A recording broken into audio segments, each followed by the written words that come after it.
SM Store, amanah dalam muamalah.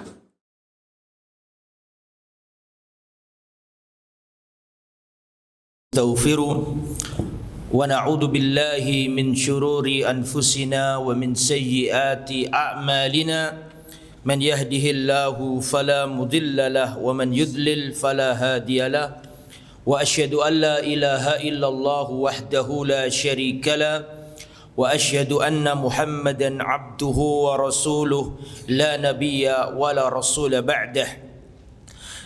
يا أيها الذين آمنوا اتقوا الله حق تقاته ولا تموتن إلا وأنتم مسلمون يا أيها الناس اتقوا ربكم الذي خلقكم من نفس واحدة وخلق منها زوجها وبث منهما رجالا كثيرا ونساء واتقوا الله الذي تساءلون به والأرحام إن الله كان عليكم رقيبا يا أيها الذين آمنوا اتقوا الله وقولوا قولا سديدا يصلح لكم أعمالكم ويغفر لكم ذنوبكم ومن يطع الله ورسوله فقد فاز فوزا عظيما أما بعد فإن أصدق الحديث كتاب الله وخير الهدى هدى محمد صلى الله عليه وسلم وشر الأمور محدثاتها وكل محدثة بدعة وكل بدعة ضلالة وكل ضلالة في النار.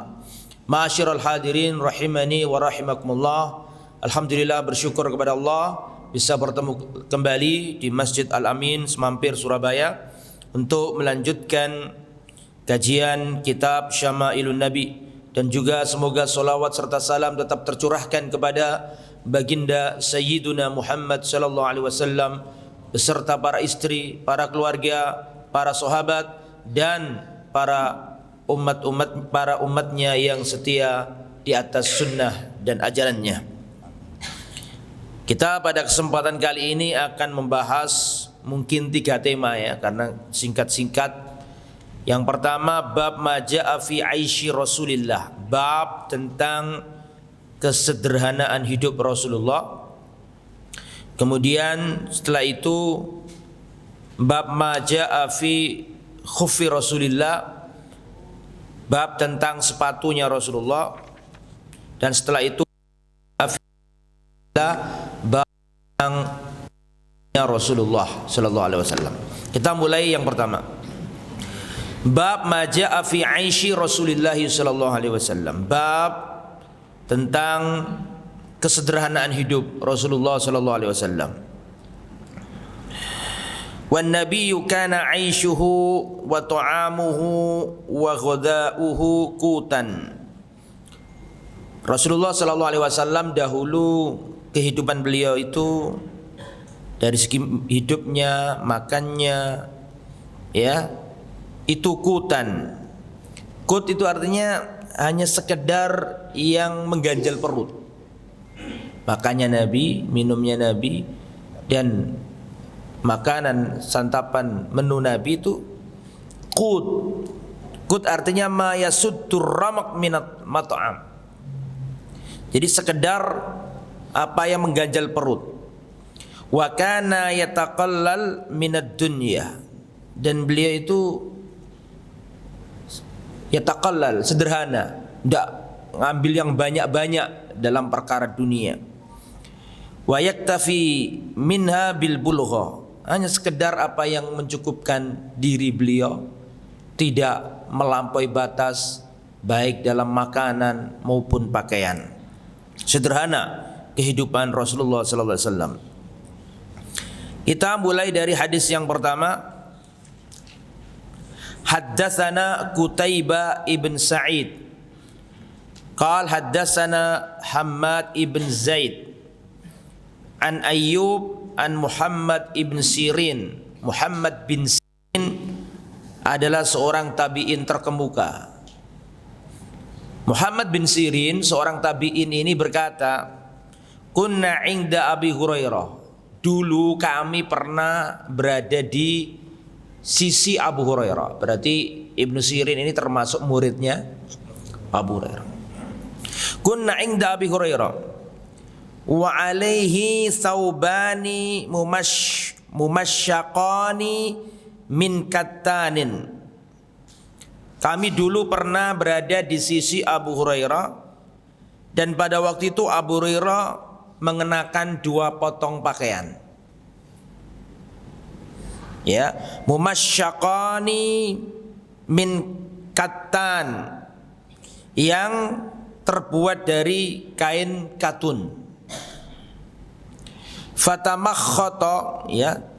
Jadi fihima alwanun khututun. Maksud dari mumasyaqani itu artinya fihima alwanun au khututun. Bermakna, jadi kami bersama Abu Hurairah, pada waktu itu Abu Hurairah mengenakan 2 potong pakaian yang bermotif garis dan berwarna. Lebih bagus. Ya, bermotif garis-garis dan berwarna. Terbuat dari bahan apa tadi? Katun. Intinya bagus lah. Fatamakhata fi ahadihima. Kemudian Abu Hurairah mengeluarkan lendirnya. Ya. Tamakhata ini mengeluarkan apa? Lendir yang ada di hidung beliau. Fi ahadihima, dengan menggunakan apa? Salah satu dari 2 potong kain tadi. Ya, 2 potong kain ini mungkin bagian atas dan bagian apa? Bawah. Maka mengeluarkan hidungnya dengan atau diletakkan pada kain katun tersebut. Faqala, maka beliau berkata, bah itu menunjukkan suatu yang apa? Ketakjuban. Bah yatamakhatu Abu Hurairah fi kattan. Abu Hurairah telah mengeluarkan lendirnya dan ditaruh di kain katun. Laqad ra'aituni wa inni la akhirru fi ma baina minbari Rasulillah sallallahu alaihi wasallam wa hujrati Aisyata maghsyian alayya. Jadi Abu Hurairah itu ingin menceritakan di depan para tabi'in kehidupan sekarang masa itu dengan kehidupannya Abu Hurairah ketika di masa Rasulullah, untuk memberi pelajaran kepada siapa? Para tabi'in. Dia mengatakan bah, itu menunjukkan kekaguman. Abu Hurairah telah mengeluarkan lendir hidungnya dan pada apa tadi? Kain katun. Padahal dulu, nah, itu menunjukkan bahwa kehidupan sekarang itu apa? Enak. Sudah pakai baju, bahkan untuk, mohon maaf bahasa Jawanya, sampai membersihkan ingus saja itu pakai apa? Kain katun. Berarti kan sudah maju, sudah bagus gitu. Dulu aku pernah tersungkur, kata Abu Hurairah, di antara mimbar Rasulullah dan hujrahnya atau kamarnya Aisyah. Aku pernah di Masjid Nabawi, antara mimbarnya Nabi dengan kamarnya Siti Aisyah, aku pernah tersungkur pingsan di tempat itu. Berarti di mana tuh? Di Raudhah. Betul? Jadi Abu Hurairah mengatakan, ya, mungkin kalian heran melihat aku sekarang pakai baju katun, bahkan aku ngusapi ingus pakai kain katun tersebut, padahal dulu saya pernah tersungkur di Raudhah antara mimbarnya Nabi dengan rumahnya atau kamarnya siapa? Siti Aisyah. Aku pernah tersungkur pingsan di tempat itu. Fayaji'ul ja'i fayadha'u rijlahu ala unuki yara'an nabi jununan. Maka ada seorang yang datang dan meletakkan kakinya di mana ini? Di leherku, karena dia menyangka aku sedang kesurupan. Ya, wa ma bi junun, padahal aku tidak ada kesurupan, aku tidak gila, aku tidak kena penyakit jin dan seterusnya. Wa ma huwa illal ju, tidaklah aku tersungkur pingsan di tempat itu dahulu kecuali karena aku apa? Lapar. Jadi Abu Hurairah radhiyallahu anhu mengajarkan para sahabat dengan membandingkan 2 keadaan. Mungkin kalian takjub dengan yang kalian lihat dari aku sekarang, kan gitu kan?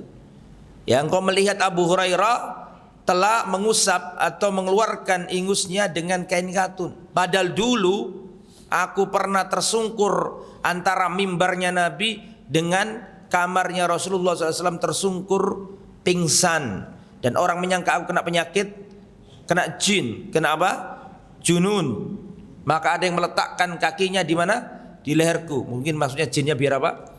keluar. Padahal aku nggak kena penyakit jin, aku nggak gila. Hanya saja itu karena apa? Lapar. Di sini ikhwatal iman rahimani wa rahimakumullah, saya jumpai di kitab yang lain.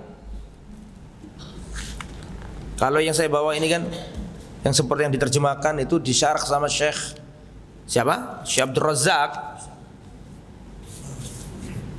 hafizahullah. Ini saya punya faedah dari Syekh Al-Munajjid hafizahullah juga. Beliau mengatakan pelajaran yang bisa dipetik dari apa? Hadis tadi itu. Yang pertama, bayanu makan alaihin nabiyyu wa sahbuhul kiram minasyidda wa dzikil aish. Hadis ini menunjukkan betapa sederhananya Rasul dan para sahabat zaman dahulu. Ya, minasyiddah, bahkan mengalami kepayahan hidup, yaitu Abu Hurairah tadi. Wa dzikil aish, dan sempitnya kehidupan pada waktu itu. Karena ini perlu dikaitkan, apa hubungannya dengan judul kan itu kan. Judulnya kan kesederhanaan siapa? Rasul. Tapi ternyata hadisnya yang dikeluarkan Imam Tirmidzi, riwayat siapa tadi? Abu Hurairah, justru tentang ceritanya siapa? Abu Hurairah. Lah, ini apa korelasinya? Kalau nggak dijelaskan kan nggak paham gitu. Orang ini kita membahas kesederhanaan Nabi, kok yang muncul penjelasan tentang sahabat siapa? Abu Hurairah. Maka dijelaskan sama beliau, justru itu menunjukkan ya begitulah kehidupan Rasul dan para sahabat pada waktu itu. Karena Abu Hurairah sedang mengingatkan para sahabat tadi, para tabi'in, dulu nggak seperti ini kehidupan itu. Sehingga bisa ditarik kesimpulan bahwa dulu Rasul dan para sahabat itu mengalami kesulitan. Bahkan Rasulullah pernah mengganjal apa? Perutnya. Kalau para sahabat mengganjal dengan satu batu, maka Rasulullah mengganjal dengan 2 batu. Jadi mengajarkan ke tabi'in, kita dulu nggak seperti ini. Dulu kita ini pakaiannya nggak seperti ini dan kehidupan nggak semudah ini. Zaman tabi'in berarti kan sudah berlalu. Zaman-zaman kesulitan.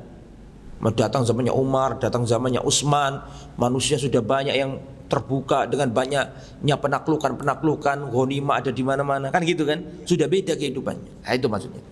Kemudian pelajaran nomor 2, bayanu anna dhiqal aishi la yadullu ala hawanil abdi ala rabbih.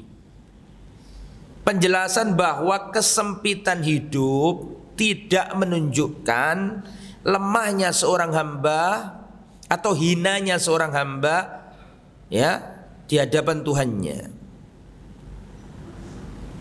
Ya, kesempitan hidup, kekurangan materi duniawiyah tidak menunjukkan hinanya seorang hamba di sisi Allah. Paham sampai sini? Karena para nabi pun merasakan itu. Dzikil aish, kesempitan apa? Hidup dari sisi material. Begitu juga para sahabat, bahkan Rasul dan para sahabat pernah karena tidak ada makanan ketika perang makan apa? Makan dedaunan. Bahkan kata para sahabat, ketika kami buang kotoran kami, yang keluar adalah seperti kotorannya kambing. Ngerti kotoran kambing kayak gitu? Itu para sahabat itu pernah seperti itu. Saking apa? Sederhananya Rasul. Dan Rasul tidak pernah makan kenyang. Ya, tidak pernah Rasulullah makan daging berurutan 3 hari. Ya. Rasulullah senang daging. Iya, bukan berarti pendino makan daging Rasulullah itu. Nanti kita jelaskan. Ya. Karena ada bab makanan Rasulullah. Dan ini berbeda dengan pikirannya orang zaman sekarang. Pikirannya orang zaman sekarang itu kalau diberi rezeki yang banyak, sehat walafiat, bisnisnya lancar, mereka mengatakan, oh Allah memuliakan aku, Allah sayang sama aku. Tapi kalau bisnisnya kurang, kemudian rezekinya kurang, seret, maka mereka mengatakan Allah tidak sayang sama aku. Dan itu sudah Allah katakan dalam surat Al-Fajr ayat 15 sampai ayat 17. Fa'ammal insanu idza mabtalahu rabbuhu fa'akramahu wa na'amahu fayaqulu rabbi akraman. Manusia itu kalau diberi oleh Allah kemuliaan, dikasih kenikmatan, dikasih yang enak-enak, maka manusia mengatakan Rabbi akraman. Oh Allah sayang sama aku. Allah memuliakan aku. Wa amma idza mabtalahu faqadara alaihi rizquhu fayaqulu Rabbi ahanan. Nah, sebaliknya kalau diuji Allah, dikasih kesempitan hidup, rezekinya dikurangi, mereka mengatakan Allah menghinakan aku. Lah, cara pandang seperti ini salah. Karena kan ada kan orang, kayaknya Allah sayang sama aku. Mungkin ini karena sholat duhaku, sholatku lancar, rezekiku lancar, bisnisku tambah sukses. Kayaknya Allah yang sayang sama aku. Ya, enggak pernah Allah meletakkan sayang enggak sayang dengan harta enggak. Enggak pernah Allah mengukur ya bahwa Allah sayang sama kita ukurannya adalah kita semakin kaya, enggak ada. Makanya ditegur dalam ayat ini. Karena Rasul dan para sahabat pun mengalami kesulitan sisi materi duniawi ya. Jadi kesempitan hidup, kekurangan materi itu tidak merupakan kehinaan seorang hamba di sisi Allah. Tidak, karena para nabi pun hidupnya kayak gitu. Kemudian pelajaran nomor 3, annal faqr bal shiddatul faqr bal shiddatul faqr wal ju' laisa udrun litakhalluf an talabil ilmi. Sesungguhnya kefakiran, bahkan dahsyatnya kefakiran dan kelaparan bukanlah uzur untuk meninggalkan majelis ilmu. Karena sampean tahu siapa yang paling banyak hadisnya sahabat Nabi? Siapa? Abu Hurairah. Padahal kayak gitu. Abu Hurairah itu kadang makan tidak ada loh. Dan sudah pernah saya sampaikan di depan antum semuanya, Abu Hurairah termasuk ashabus suffah, sahabat yang ngemper di mana? Di mana tidak punya makanan. Bahkan karena butuh makanan, laparnya luar biasa, beliau datang ke Abu Bakar, tanya-tanya sesuatu, berdiskusi. Tujuannya itu biar diajak makan ke rumahnya. Tapi gak mungkin Abu Hurairah mengatakan, wahai Abu Bakar, aku lapar, tolong aku ikut ke rumah makan. Kan gak mungkin. Ya para sahabat laparnya luar biasa itu. Tapi di sisi lain gak mungkin minta. Maka saking pengennya makan dan gak mungkin meminta, sampai mendekati Abu Bakar, tanya-tanya, tujuannya seperti itu. Tapi Abu Bakar kurang peka pada waktu itu. Kemudian datang ke Umar, tujuannya supaya bisa makan. Dan gak mungkin mengemis. Paham ya? Datangi Umar, ngobrol. Tapi Umar juga gak peka. Terus baru datang Rasulullah. Kemudian Abu Hurairah datang, Rasulullah paham, ini orang kelaparan. Maka diajak Rasulullah ke rumahnya. Setelah diajak ke rumahnya, kata Rasulullah, panggil seluruh ashabus suffah, panggil semua orang-orang yang ngemper di mana? Di masjid. Kata Abu Hurairah, mbok ya saya disuruh makan dulu ya Rasulullah. Kemudian saya panggil mereka. Itu di hati kecilnya siapa? Saking laparnya para sahabat pada waktu itu. Lah ini annal faqr bal shiddatul faqr bal shiddatul faqr wal ju' laisa udran litakhalluf an talabil ilmi. Kefakiran bahkan kelaparan bukanlah udur seorang itu berpaling meninggalkan majelis ilmu. Makanya harus semangat ngaji. Mas monggo ngaji. Nggih ngapunten kula sibuk wonten kegiatan lho. Dikira dewe-dewe iki ono kegiatan. Dikira dewe-dewe iki pengangguran. Masalah menuntut ilmu itu karek mentale. Jangan pernah sisakan waktu untuk belajar agama, tapi sediakan waktu untuk belajar agama. Ojo siso-siso, wis pegel kabeh liburan, siso-siso baru nang majelis ilmu.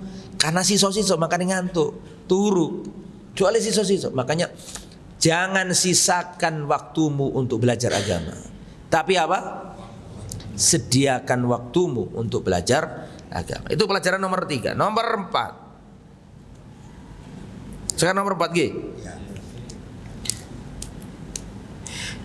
Min sifati ibadillahi sholihin, termasuk sifat dari hamba-hamba yang soleh adalah tadzakkuru in amilla alaihim wa tadzakkuru ayyama fakrihim. Termasuk ciri khas orang-orang soleh adalah mengingat-ingat nikmat Allah dan mengingat-ingat masa sulit dahulu supaya menghadirkan nikmat menghadirkan rasa syukur. Dan itu dilakukan oleh siapa tadi? Abu Hurairah mengajari para tabi'in. Dulu kami seperti ini. Nah kita juga gitu. Kalau sekarang diberi Allah kenikmatan, diberi Allah yang enak-enak, ingat masa dulu. Seperti yang dilakukan oleh siapa tadi? Abu Hurairah.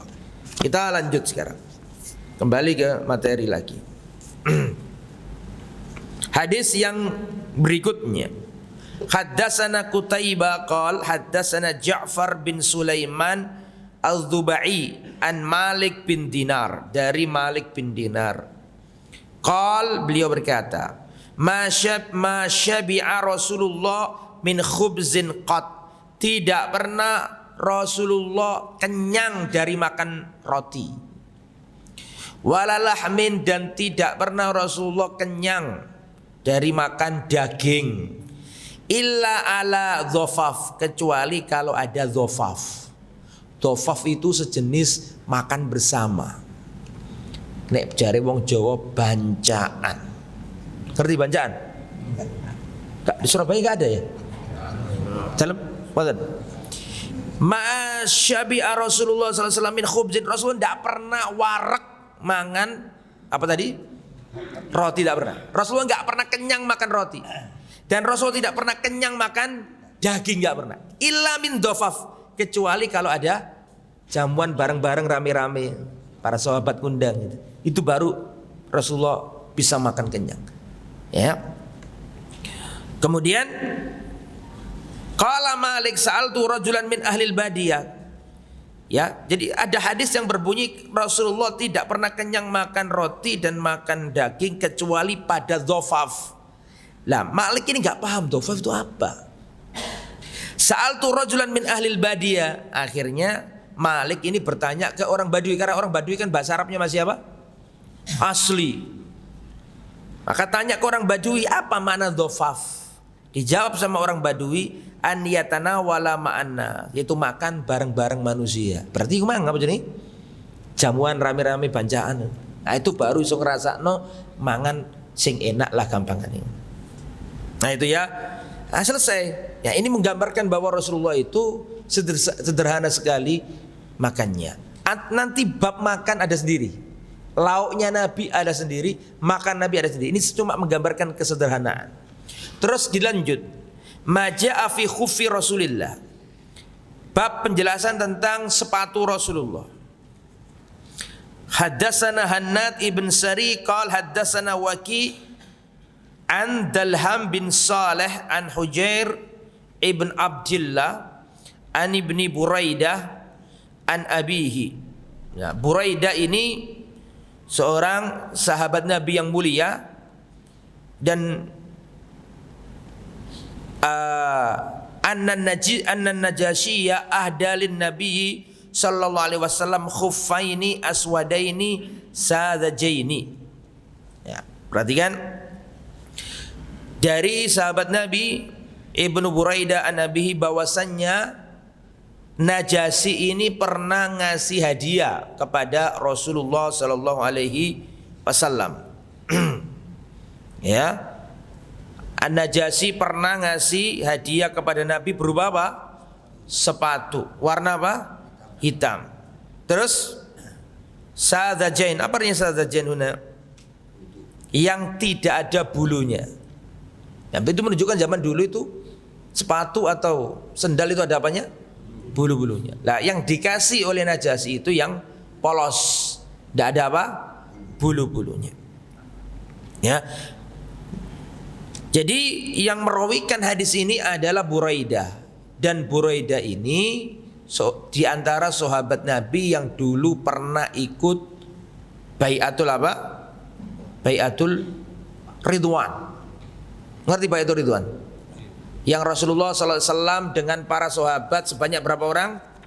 1.400 orang dari Madinah niat melaksanakan umrah, terus dicegat oleh orang kafir Quraisy, gak boleh masuk. Masih ingat kisah itu? Nah, kemudian ada kabar bahwa delegasi Nabi yang bernama siapa? Utsman bin Affan dibunuh. Masih ingat kisahnya? Sudah saya sampaikan di tempat ini. Maka akhirnya Rasulullah membaiat para sahabat sejumlah 1.400 di bawah pohon. Idh yubayi'unaka tahtas syajarah. Mereka adalah orang-orang yang pernah membaiatmu, wahai Muhammad, di bawah pohon. Kemudian dalam ayat dikatakan radhiyallahu anhum, Allah ridho kepada mereka. Lah, sahabat siapa ini? Perawi ini tadi, Buraidah ini termasuk yang ada di baiat tersebut. Ya. Di sini dikatakan ya Buraidah, nama lengkapnya Buraidah ibn Husayb ibn Abdillah. Coba yang bawa kitab dilihat dari Ibnu Buraidah an abihi. Ya, dari anaknya Buraidah. Dari bapaknya.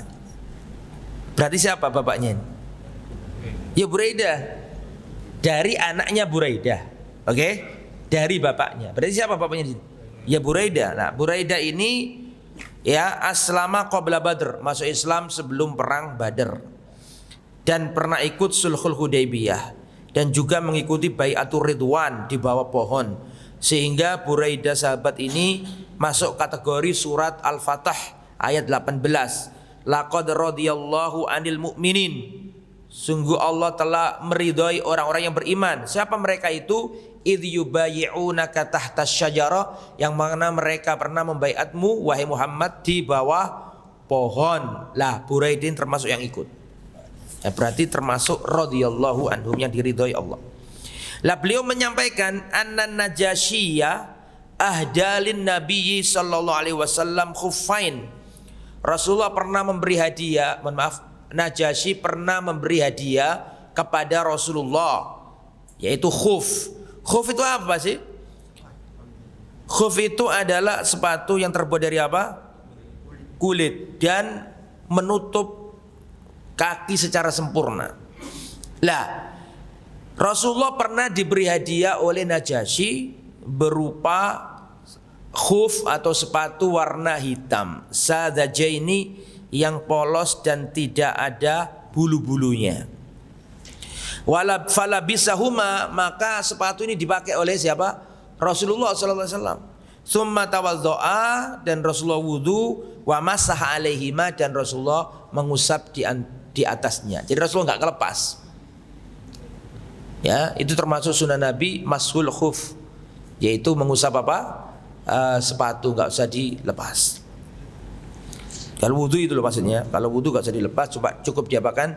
Diusap. Kalau orang itu mukim, dikasih batas berapa? 1 hari 1 malam. Tapi kalau orang sedang safar, maka dikasih jatah berapa? 3 hari 3 malam. Misalnya kita pakai sepatu, ya, terus ada di tempat yang repot kalau kita lepas-lepas itu kan, ya sudah diusap aja sepatunya. Ya nggak apa-apa, jadi nggak harus dibuka. Atau kaos kaki juga bisa jawrab. Kalau kita misal di bandara bawa sepatu, ya kalau misalnya sholatnya pakai sepatu, ya sepatunya jangan dilepas ketika wudhu, cukup usap aja. Masalahnya kita kan kalau sholat sepatunya dilepas, berarti yang diusap apanya? Kaos kakinya. Oke. Lah An-Najashi ini adalah gelar Raja Habasyah. Nama aslinya Najasyi adalah Ashama bin Abjar. Siapa tadi namanya? Ashama bin Abjar. Ini adalah Najasyi yang sezaman sama siapa? Rasul. Najasyi itu banyak, Najasyi iki, sama dengan Fir'aun ini. Itu gelar. Lah kebetulan Najasyi yang sezaman sama Nabi itu namanya siapa tadi? Ashama bin Abjar. Punya nama Arab. Nama Arabnya adalah Atiyah. Nama Arabnya ini jarang disampaikan. Nama Arabnya siapa tadi? Atiyah. Ini nama beliau versi Arabnya, Atiyah. Kalau versi Habasyanya tadi siapa namanya? Ashama bin Abjar. Dan beliau adalah seorang pemimpin yang adil. Ketika kaum muslimin terlunta-lunta di Mekah, disiksa, dilempari batu, diinjek-injek, dibunuh, ya seperti Sumayyah dan juga seperti Yasir dibunuh. Kemudian ada yang disiksa seperti Bilal, dan ada yang diejek, ada dilempari batu, ada dilempari kotoran. Di saat seperti itu Rasulullah berkata kepada para sahabat, hijrahlah ke negeri Habasyah, karena di sana ada seorang pemimpin yang adil, tidak menerima suap dan tidak membiarkan kezaliman terjadi di negaranya. Akhirnya Rasulullah SAW menyuruh para sahabat hijrah ke Habasyah. Padahal itu nyebrang laut. Rasul tidak menyuruh para sahabat pergi ke Irak, tidak menyuruh para sahabat pergi ke Mesir, tidak menyuruh para sahabat pergi ke Yaman. Ya, padahal Yaman masih Arab, Irak juga mungkin. Tapi disuruh ke Habasyah yang beda kultur, beda budaya, beda bahasa. Kenapa? Karena di sana ada seorang raja yang adil. Dan ceritanya dulu sudah saya sampaikan, ini saya ulangi lagi. Jadi dulu kenapa kok adil dia ini? Karena ada sejarahnya. Karena dulu itu kerajaan bapaknya dia pernah dikudeta oleh panglimanya atau bawahannya atau menterinya, dikudeta. Sehingga ayahnya digulingkan. Dan si Ashama kecil, pangeran kan, sebelum dia jadi Najasyi, apa maksudnya sebelum jadi Najasyi? Sebelum jadi gelar Najasyi, masih kecil, karena kerajaan ayahnya digulingkan, maka dia dicopot kepangeranannya dan dijadikan budak, dijual di pasar-pasar. Padahal aslinya anak raja. Terus Allah Subhanahu wa taala memberikan kekuatan, dia bisa mengambil alih dengan orang-orang penduduk rakyat yang masih loyal kepada bapaknya dulu. Diajak gabung-gabung, akhirnya mampu mengembalikan kerajaannya dahulu. Terus Allah beri kemudahan. Akhirnya dia bersumpah bernadar, ya Allah, karena engkau telah mengembalikan lagi kerajaanku, maka aku nadar tidak menerima suap dan tidak akan membiarkan kedoliman terjadi di negeriku. Orangnya baik kan, dapat hidayah, masuk Islam. Bahkan perhatikan, gak tahu sudah saya sampaikan di tempat ini belum. Beliau ini mengislamkan sahabat Nabi. Ada orang kafir ketemu Nabi tapi belum masuk Islam. Masuk Islamnya justru di depan Najasyi. Jadi ada seorang sahabat Nabi yang masuk Islam di tangan tidak sahabat Nabi. Najasyi bukan sahabat Nabi loh. Karena Najasyi tidak memenuhi syarat jadi sahabat Nabi, tidak pernah bertemu. Tapi ada sahabat Nabi jadi sahabat Nabi karena tangannya siapa tadi? Najasyi. Siapa? Amr bin As. Amr bin As itu masuk Islam di tangan Najasyi. Masih ingat nggak dulu saya jelaskan di tempat ini, Rasulullah menyuruh para sahabat hijrah ke Habasyah, yang menjadi juru bicaranya siapa? Ja'far. Kan terjadi dialog panjang tuh itu, gak usah diulangi ya, harus diingat-ingat loh sejarah ini. Yang intinya kafir Quraisy mendelegasikan Amr bin As, tujuannya agar Raja Najasyi mengcancel suaka yang diberikan oleh siapa? Orang-orang, iya, yang diberikan kepada kaum muslimin, kan gitu kan? Wahai Amr bin As, segera berangkat ke Najasyi, sampaikan kepada mereka agar agar menolak orang-orang yang hijrah ini. Tapi terjadi dialog panjang yang intinya Najasyi justru memberikan suaka kepada sahabat-sahabat kaum muslimin dan Amr bin As gagal.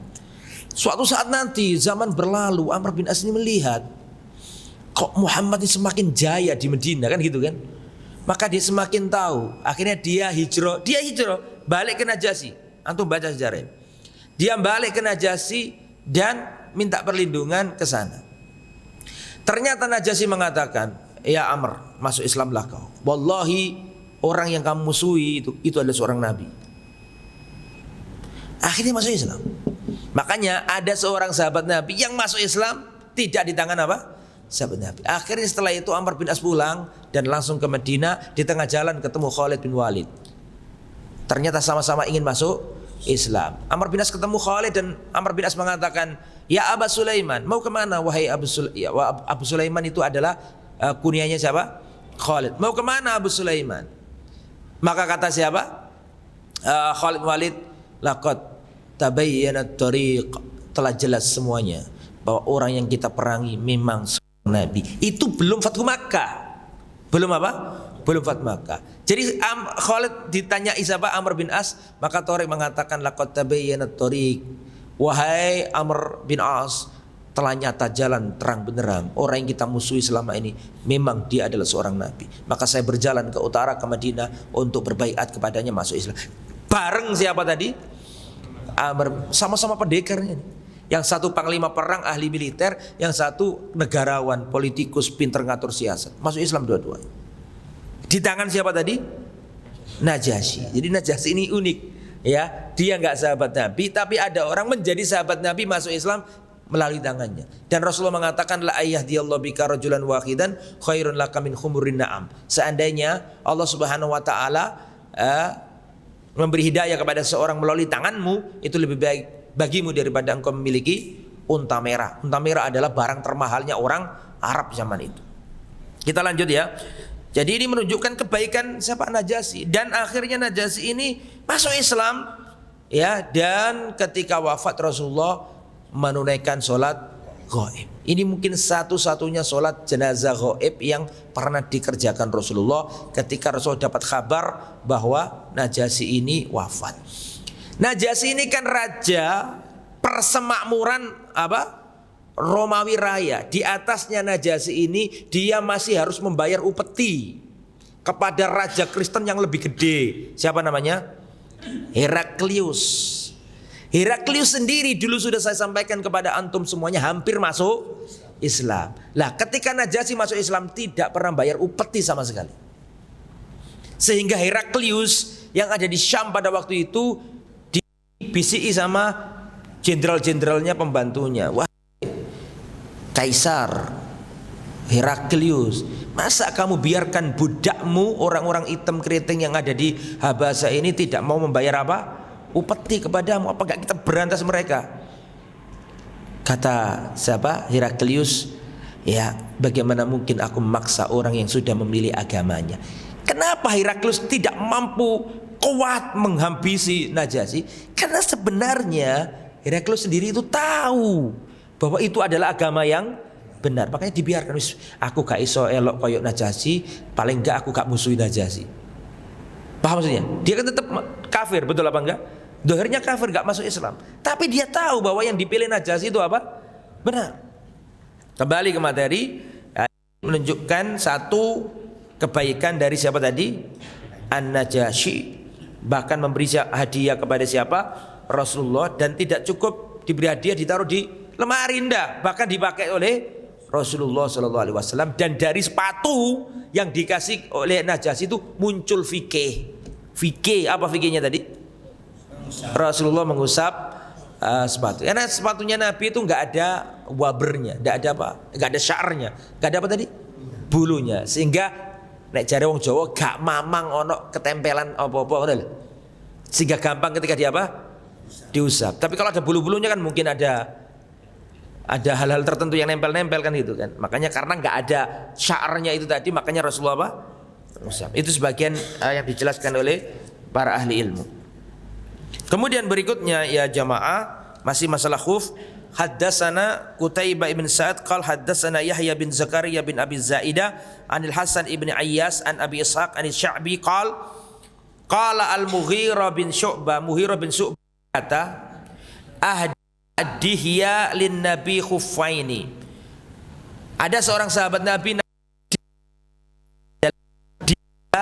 bin Khalifah al-Kalbi. Ahdadilya lin Nabi khuffain. Bin Khalifah al-Kalbi menghadiahkan kepada Nabi khuf, sepatu ya terbuat dari kulit yang menutup kaki. Fala bisahuma, maka dipakai oleh Rasulullah. Faqala Israil berkata an Jabir an Amir wa jubbatan, dan Rasulullah juga dikasih sama dia jubah. Ya betul ya. Fala bisahuma hatta takharraqa. Ya, maka selalu dipakai sama Nabi sampai rusak. Itu Rasulullah. Rasulullah itu kalau pakai sesuatu sampai rusak. Beda mbek sampean selera. Wis gak apik. Model si apik tapi modele wis bosen didik ganti. Kok delen ndiku? Delek lemari. Sampai numpuk itu awakmu kabeh. Ya, aku ya. Ini beda dengan Nabi. Nabi ini mana tadi? Ya, Rasulullah itu kalau diberi hadiah, dikasih punya sesuatu dipakai terus sampai rusak. Begitu terjemahnya juga gitu. Sampai rusak. Itu Rasulullah akhlaknya. Ya, sampai rusak. Jadi enggak membiarkan sesuatu itu mubazir. La yadrin nabiyyu adzakiyun huma amla, dan Rasulullah enggak tahu apakah kulit itu dari hewan yang sudah disembelih apa tidak. Begitu ya? Ya. Ini menunjukkan kebaikan sahabat Nabi yang bernama siapa? Dihya. Dihya ini min ajmali ashabi Rasulillah. Min ahsanin nasi wajhan.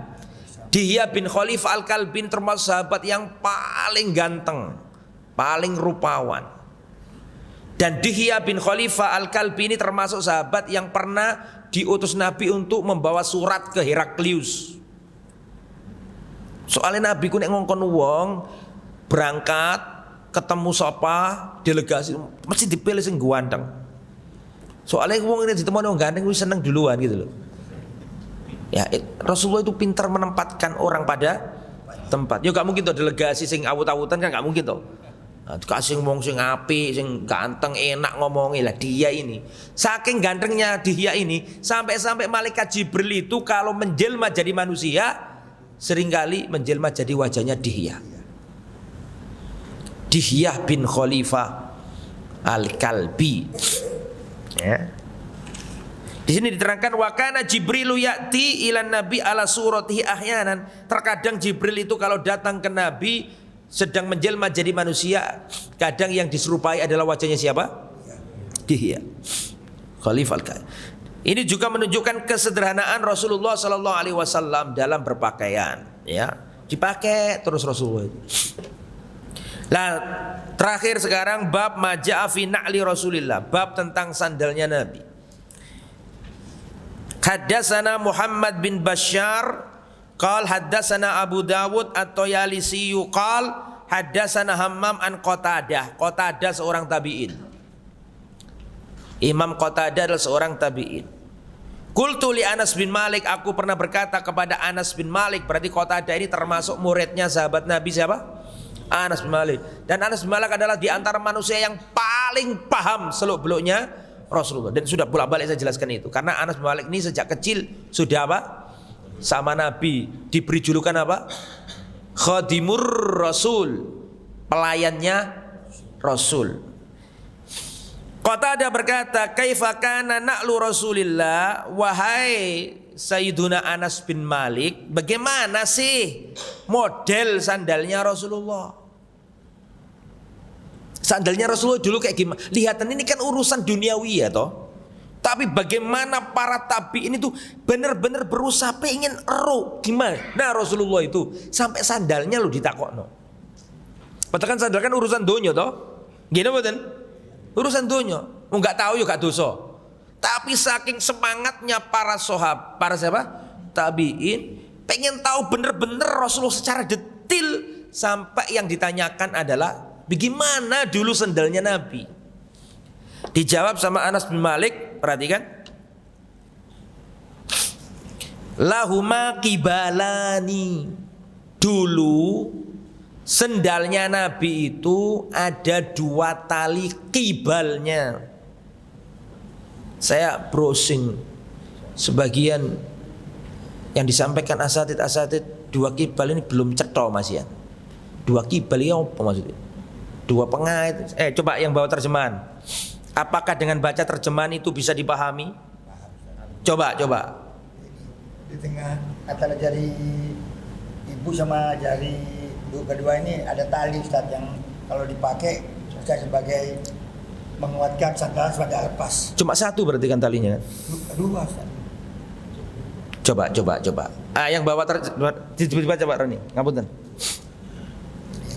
Abu Hurairah Muhammad bin Ala berkata kepada kami, ya berkata wakil berkata kepada kami yang bisa berjalan dari Khalid Al-Haddad. Gini, lahuma kibalani memiliki 2 tali kibal yang bercabang 2. Bercabang 2. Gimana itu? Kayak apa tali? Kayak swallow kan? Menyebut merek ini. Saljepit loh Mas. Saljepit itu cuma 1 Mas. 2 Ustaz. Talinya tuh melingkar tuh Ustaz, di atasnya kaki tuh. 1 yang jepit 1 Ustaz. Oke ya, saya bacakan di sini ya. Makanya bahwa saya juga membaca syarahnya ini saya masih belum dong. Akhirnya saya cari syarah yang lain. Dengarkan ya. Ini Syekh siapa tadi? Syekh Abdul Razak, ini Syekh Munajjid. Syekh Munajjid maksudnya 2 tali tuh. Kalau sampai kan menganggap 2 tali kan begininya kan? Gini nih siji. Iku yang ada di benak-benak antum semuanya ya. Podo karo aku selama ini. Nah, tapi ini ada penjelasan bagus. Karena 2 kibal apa nih? Nah, ini kita baca nih. Coba terjemahannya, jangan syarahnya. Satu orang baca terjemahannya, bukan syarahnya. Terjemahannya. Monggo, satu orang. Pak Ali yang keras, Pak Ali. Fadlik. Hadisnya atau yang bawah? Hadisnya saja. Muhammad bin Bashar bercerita kepada kami, ia berkata Abu Daud. Langsung aja, Qatadah berkata ke Anas bin Malik. Dari Qatadah ia berkata, aku bertanya kepada Anas bin Malik, bagaimana sandal Rasulullah? Anas menjawab, kedua sandalnya memiliki 2 tali kibal. Kedua sandalnya memiliki 2 tali kibal. Nah, kibal itu apa? Perhatikan penjelasan Al-Imam Ibnul Athir ya. Kana li Rasulillah sallallahu alaihi wasallam sayrani. Sandalnya Nabi itu memiliki dua tali. Yang kalau dulu kan terbuat dari kulit ya kan. Punya 2 tali. Punya 2 kibal tadi loh. Perhatikan. Anggaplah ini kaki bukan sandal. Anggaplah kaki ya. Kan ada jempol, ada taulah ya. Ya. An yadha'a ahadahuma baina ibhami rijlihi. Yang pertama ditaruh di antara jempol sini dan setelahnya. Perhatikan taruh sini. Perhatikan. Wa yadhaul akhar, dan yang satunya. Lah berarti kan 2 kan? Nek sampean pahami tadi berapa? 1 doang. Sampai sini paham? Berdasarkan ini berarti bukan jepit. Sampai sini paham tak? Nah, anggaplah begini. Ya, yang pertama an yadha'u ahadahuma baina ibhan rijlihi wallati taliyaha. Yang pertama ditaruh di setelah apa ini? Jempol, di antara jempol dan jari setelahnya. Berarti kan ini. Berarti taruh sini satunya. Betul? Nah, saya bacakan. Itu satunya. Kan tadi kan ada 2. Wa yadha'ul akhar, sedangkan yang lain bainal wusta, diletakkan antara jari tengah. Mana jari tengah ini? Kan ini toh. Diletakkan antara jari tengah dan jari yang setelahnya. Berarti ini loh, loro. Wis paham. Itu maksudnya 2 kibal itu. Ya mbo sandal opo jenenge siku mang. Berarti bagaimana? 1 apa 2 jadinya kalau kayak gitu? 2. Ya, jadi ini tafsir dari Al-Imam siapa tadi? Ibnul Athir. Ya, Al-Imam Ibnul Athir mengatakan dulu sendalnya Nabi itu memiliki 2 tali begitu. Ya, yang pertama ujungnya itu diletakkan di antara jempol dan jari berikutnya. Berarti kan ini lah, taruh sini. Yang kayak jepit itu kan. Tapi ada satunya lagi, namanya kan 2 tadi di hadisnya. Betul? Yang satunya ditaruh di mana? Di antara jari tengah dan setelahnya. Itu tafsir saya karena kurang paham apa sih maksudnya kibal ini. Buka browsing internet, belajar dulu juga Pak ngaji itu. Buka kan nggak paham saya juga. Saya baca syarahnya masih kurang ngena. Buka YouTube-nya juga penjelasan para ulama ya. Terus ketemu perkataan Ibnul apa tadi? Athir. Jadi begini. Yang depan itu loh. Ada yang masuk ke sini, ada yang masuk ke sini. Nah, semoga bisa dipahami. Lanjut. Nah. Terus nomor berapa ini? Berikutnya ya.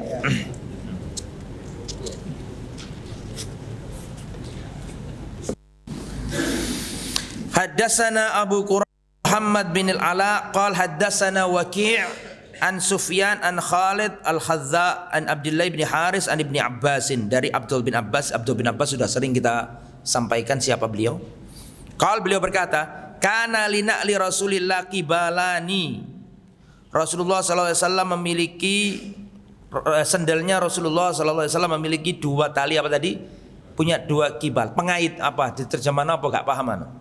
Yes, kibal itu tadi yang, jadi satu kibalnya itu diapit dua jari, begitu loh maksudnya. Ya, kibal itu talinya sendal yang diapit dua jari. Paham?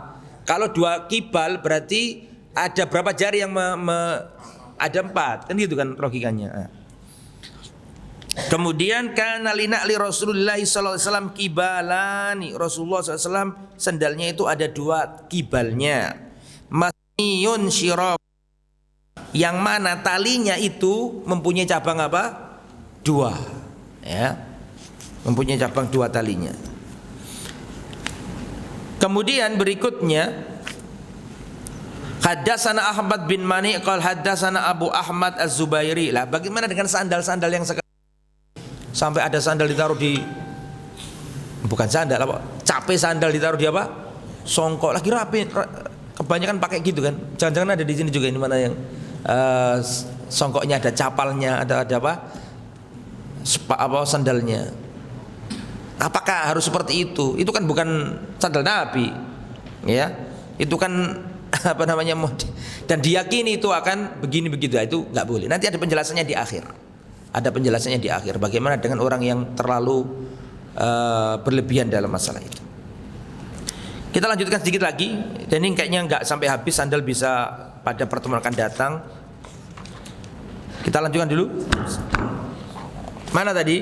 Haddatsana Ahmad ibn Mani qala haddatsana Abu Ahmad Az-Zubairi qala haddatsana Isa bin Tahman qala ahraja ilaina Anas bin Malik na'laini jardawaini lahuma kibalain. Anas bin Malik pernah mengeluarkan kepada kami 2 pasang sandal. Betul ya? Yang jardawain. Apa jardawain itu? Yang polos ada bulu-bulunya. Dan 2 kibal. Betul, 2 tali kibal. Dan itu maknanya kayak tadi itu. Qal haddatsani Tsabit an Anas anna kanata na'lai an-nabi. Kata Anas bin Malik, ini dulu adalah apa? Sendalnya Rasulullah sallallahu alaihi wasallam. Jadi intinya sandalnya Nabi nih. Sandalnya Nabi ini berarti memiliki 2 apa tadi? Tali kibal. Dan tidak berbulu. Nah, itu ya. Kemudian haddatsana Ishaq ibn Musa al-Ansar haddatsana Ma'an qala haddatsana Malik qala haddatsana Sa'id bin Abi Sa'id al-Maqbari an Ubaid ibn Juraid annahu qala ibni Umar. Ibnu Umar ditanya, ra'aitu katal basni al-sabtiyah. Wahai Abdullah bin Umar, engkau saya lihat pakai sandal sabtiyah. Sandal sabtiyah itu sandal yang tidak pakai apa? Bulu. Enggak ada apa? Bulunya. Apa jawab Abdullah bin Umar? Inni ra'aitu Rasulullah yalbasun ni'al allati laysa fiha sya'r. Sesungguhnya dulu aku melihat Rasulullah itu kalau pakai sandal enggak ada apa? Bulu-bulunya enggak ada. Ya. Fayatawaddu fiha, dan Rasulullah kalau wudu memakainya. Fa ana uhibbu an albasa, maka aku ingin memakai yang seperti Rasulullah sallallahu alaihi wasallam. Makanya Siti Aisyah radhiyallahu anha pernah mengatakan, tidak pernah aku melihat orang yang paling petunjuknya mirip Nabi, cara bersandalnya, cara berpakaiannya, cara jalannya. Aku tidak pernah melihat seseorang yang petunjuknya mirip dengan Nabi melebihi siapa? Abdullah bin Umar. Abdullah bin Umar pengen selalu mirip Nabi. Sampai pernah berjalan di suatu tempat, beliau turun singgah, terus beliau menepi, menyendiri, terus balik-balik, disampaikan sama temannya, dari mana Anda? Apakah dari sholat atau dari mana? Kata Abdullah bin Umar, dulu aku pernah sama Nabi melintasi jalan ini dan Rasulullah turun buang hajat di tempat ini. Maka aku berusaha buang hajat di tempat ini supaya sama Rasulullah sallallahu alaihi wasallam.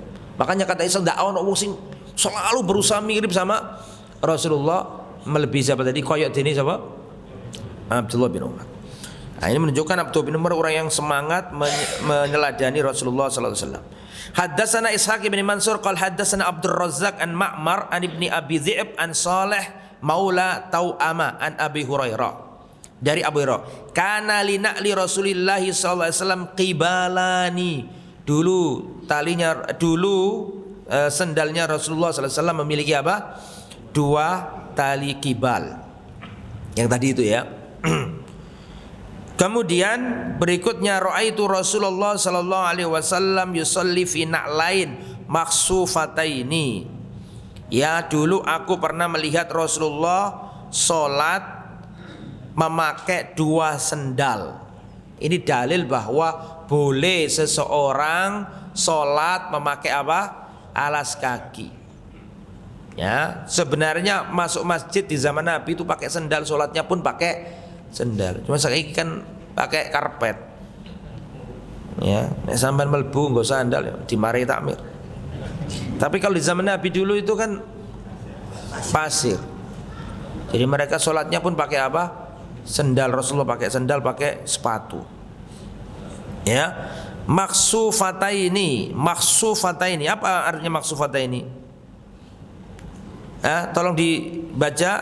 Rasulullah, mohon maaf, Amr bin Hurais berkata, aku melihat Rasulullah sholat memakai sepasang apa? Sendal. Terus yang apa? Yang wadhu musail syai, yang dijahit. Oke. Kemudian berikutnya tinggal beberapa hadis kita selesaikan, tidak apa-apa ya? Apa besok? Lanjut ke apa, Pak? Lanjut. Haddatsana Ishaq bin Musa al-Ansari qala haddatsana Man qala haddatsana Malik an Abi Zinad anil A'raj an Abi Hurairah. Dari Abu Hurairah bahwasanya Rasulullah bersabda, la yamshiyanna ahadukum fi na'lin wahida. Janganlah seseorang di antara kalian berjalan dengan satu sendal. Tidak boleh. Tak boleh jalan dengan satu sendal. Ustaz, bagaimana kalau ini pernah ditanyakan ke Syekh ini? Bagaimana kalau orang keluar dari masjid sedangkan sandalnya terpisah di sini sama sana? Apakah boleh yang kanan kita pakai dulu sambil jalan menuju yang sandal kiri? Jangan. Maka ambillah yang kanan, berjalanlah. Astagfirullah. Berjalanlah dan ambillah. Saya ulangi ya. Jadi kalau kita memakai sandal yang terpisah, maka jangan sampai apa tadi? Memakai satu dulu terus berjalan ke satunya, enggak. Tapi kata para ulama, ambillah terus berjalanlah kemana? Yang satunya baru pakailah 2. Karena ada larangan, perhatikan. La yamshiyanna ahadukum fi na'lin wahidah. Janganlah seorang di antara kalian berjalan dengan satu sendal. Liyun ilhuma jami'an, dia pakai keduanya, au sekalian jangan dipakai keduanya, au liyukfihima jami'an. Jadi jangan sampai satu pakai sendal, satu enggak. Jangan. Ima lepas dua-duanya, ima apa? Pakai dua-duanya. Di antara sebabnya ya, ada hadis yang berbunyi ya. Perhatikan, diterangkan dalam riwayat, inna syaitana yamshi bin ni'alil wahidah, karena syaitan berjalan dengan sandal. Ya, ada di hadis sampean? Ada. Hah? Ada. Qila li alla yakun fi dzal tashabbul. Nah, ini salah satu illah yang dijelaskan para ulama ya, wallahu a'lam bishawab. Kemudian berikutnya haddatsana Ishaq ibn Musa qal haddatsana Ma'an qal haddatsana Malik an Abi Zubair an Jabir anna Nabiyya sallallahu alaihi wasallam naha an yaqula ar-rajulu ya shimalihi. Rasulullah melarang seseorang makan dengan tangan kirinya. Aw yamshi fi na'lin wahida. Rasulullah melarang seorang berjalan dengan satu sandal. Nah, tidak diperbolehkan. Kemudian kurang 3 hadis lagi. Haddatsana Qutaibah an Malik, haddatsana Ishaq ibn Musa, qal haddatsana Ma'an, qal haddatsana Malik an Abi Zinad anil A'raj an Abi Hurairah, dari Abu Hurairah. Perhatikan. Anna Nabiy sallallahu alaihi wasallam qal, Rasulullah bersabda, "Idzan ta'ala ahadukum falyabda' bil yamin." Jika salah seorang di antara kalian memakai sendal, maka mulailah yang kanan dulu. Fa idza naza'a falyabda bishimal. Kalau mau ngelepas, maka lepas yang kiri dulu. Faltakunil yumna awwalahuma tun'al. Dan hendaklah yang sebelah kanan itu yang pertama kali dipakai. Wa akhiruhuma tunza. Dan yang sebelah kanan itu yang paling akhir dilepas. Yang awal dipakai dan yang akhir dilepas. Jadi kalau pakai kanan dulu, kalau ngelepas kiri dulu. Pokoknya yang kanan ini yang pertama dipakai dan yang terakhir dilepas. Kemudian berikutnya, haddatsana Abu Musa Muhammad bin Musanna qala haddatsana Muhammad bin Ja'far qala haddatsana Syu'bah qala haddatsana As'ath wa ibnu Abi Sya'sa an abihi an Masruq an Aisyah, dari Siti Aisyah radhiyallahu anha. Kana Rasulullah sallallahu alaihi wasallam yuhibbut tayammun mastata'a. Dulu Rasulullah sallallahu alaihi wasallam sangat senang dengan mendahulukan yang kanan sebisa mungkin. Fi tarajjulihi, dalam bersisir. Rasulullah kalau bersisir itu pakai yang kanan dulu. Wa tanaulihi, dan dalam beralas kaki. Wa tuhurihi, dan dalam bersuci. Jadi sisirannya Nabi, senangnya Nabi, dan bersucinya Nabi selalu mendahulukan yang kanan. Jadi Rasulullah senang selalu mengutamakan yang sebelah apa? Termasuk nyalami orang. Misalnya ada orang jejer-jejer, jangan mulai dari kiri ke kanan, tapi mulailah dari kanan ke kiri. Ya. Kemudian hadis terakhir dalam bab ini. Haddatsana Muhammad bin Marzuq Abu Abdullah qala haddatsana Abdurrahman ibn Qais Abu Muawiyah qala haddatsana Hisham an Muhammad an Abi Hurairah qala kana li na'li Rasulillah kibalan. Dulu sandalnya Rasulullah itu memiliki 2 tali kibal. Begitu juga dengan Abu Bakar, begitu juga dengan Umar. Wa awal man aqada aqdan wahidan. Nah, dan yang pertama kali cuma 1 tali di 1 ikatan bundelan, 1 kibal. Yang pertama kali adalah siapa? Utsman bin Affan. Dan itu enggak apa-apa karena sesuai dengan apa? Uruf masing-masing. Di zamannya Nabi ada 2 kibal. Berlalunya zaman, trennya ganti, modelnya ganti. Zamannya Utsman 1 kibal. Nah, terakhir, faidatu fi mas'alit tabarruk bi atharin nabi fasalah min badanihi kasya'r wal mulazima li badanihi kal jubbah.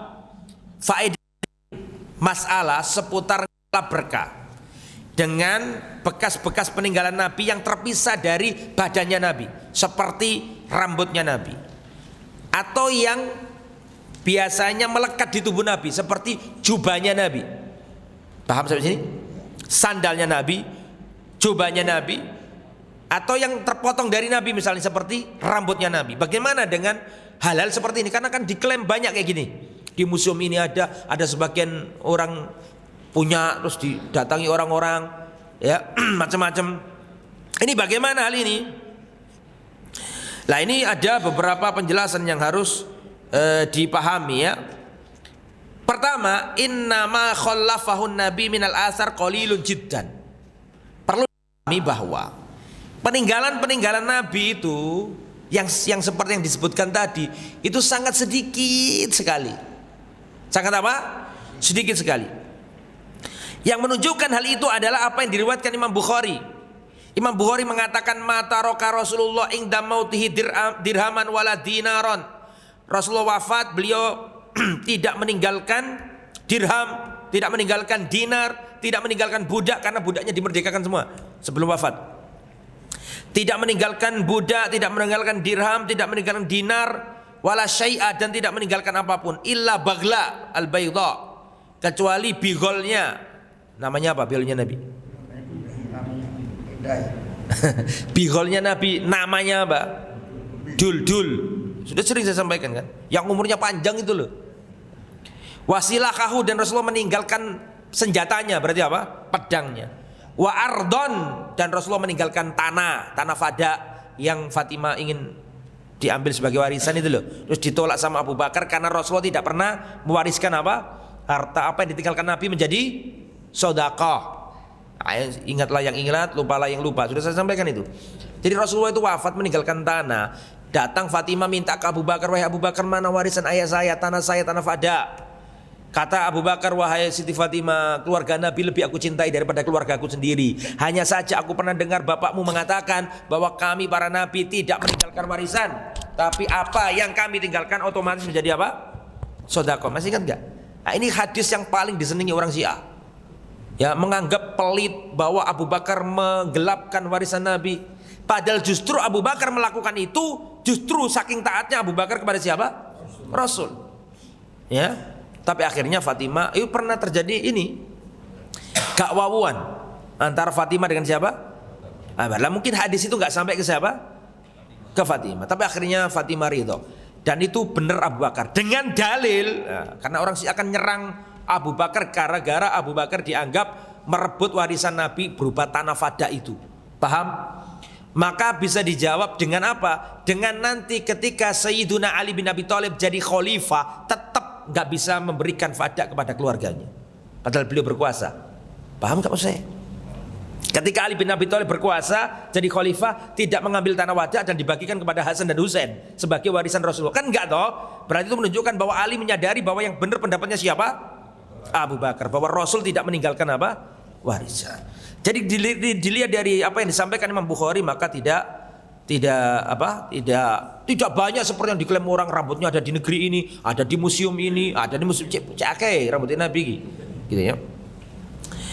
Itu yang pertama. Jadi sedikit sekali. Yang kedua, inna katsiran min hadzal athar ta'arradat lil fuqdan ma'amur zaman. Dan kebanyakan ya bekas-bekas peninggalan ini sangat mungkin untuk lenyap karena berlalunya zaman berabad-abad. Ya termasuk sendal, termasuk jubah. Kan sering diklaim-klaim itu kan. Ada di ini museum ini kan gitu kan. Ya. Termasuk cincinnya Nabi sering di museum ini ada cincin, padahal cincin Nabi itu hilang. Masih ingat kan saya ceritakan? Ya. Ada di zaman Utsman. Jadi Rasulullah wafat, cincinnya dipakai Rasul. Mohon maaf, dipakai Abu Bakar. Setelah Abu Bakar wafat dipakai Umar wafat dipakai Utsman. Zaman Utsman itu ketika Utsman di atas sumur jatuh cincinnya siapa? Rasulullah. Dan cincinnya Nabi itu ada 3 tulisan, Muhammad Rasulullah. Nah, jatuh dicari para sahabat tapi tidak ketemu. Kemudian yang nomor 3, dan di sana ada tidak ada dalil secara yakin ya yang menunjukkan bahwa asar tersebut, bekas tersebut benar-benar dari siapa? Rasul. Orang semua bisa mengklaim. Ya, maka kita jangan terlalu sibuk dengan itu. Tapi seandainya terbukti secara sanad, maka memang tidak apa-apa kita hukumnya apa? Tabarruk dengan asar Nabi boleh, dengan rambutnya Nabi, dengan keringatnya Nabi itu boleh. Cuman masalahnya adalah menetapkan ini miliknya Nabi tanpa data yang jelas, ini bahaya karena semua orang nanti akan apa? Mengklaim. Sedangkan di sana ada yang jelas-jelas, yaitu tuntunannya siapa? Nabi, bagaimana Nabi sholatnya, bagaimana ibadahnya Nabi, itu juga yang perlu kita contoh. Itu yang bisa disampaikan pada pertemuan kali ini. Pada yang pertemuan akan datang kita akan membahas cincin Rasul. Apakah Rasulullah itu pakai cincin sebelum diangkat jadi Nabi? Apakah ketika diangkat jadi Nabi langsung pakai cincin? Apakah karena sekedar senang pakai cincin? Ataukah karena ada alasan harus memakai cincin? Paham maksudnya? Dan apakah orang pakai cincin zaman sekarang ini berarti menjalankan sunnah Nabi? Itu jawaban perlu dijawab ya pada pertemuan yang akan datang. Semoga bermanfaat. Subhanakallahumma bihamdika asyhadu an la ilaha illa anta astaghfiruka wa atubu ilaik. Assalamualaikum warahmatullahi wabarakatuh.